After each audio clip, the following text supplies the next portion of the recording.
Welcome back to First Time Baking Diaries, and on today's episode we are making brown butter, or should I say we are browning butter? Whatever, we are doing something with butter. So I started off by just putting butter into a saucepan. I used a light colour saucepan so it was easy for me to see the colour that the butter was turning.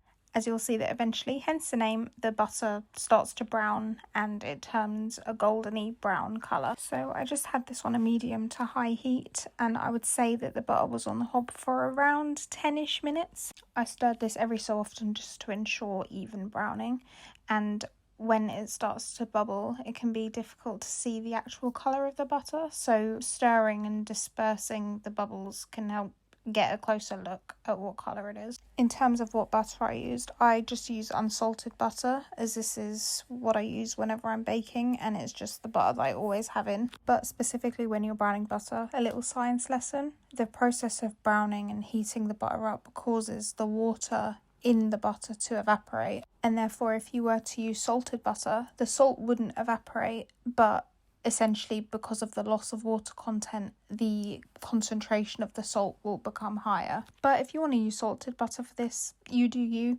But personally I like to have more control over this specific amount of salt that I'm baking with, so I always just add salt back in. And finally you can see here that it's starting to turn a promising colour. You can see that I'm actually struggling to disperse the bubbles to get a proper look at the colour of the butter, which is quite funny to watch back actually. So I would say don't be like me and use a decent sized saucepan, because it just starts to bubble up like crazy.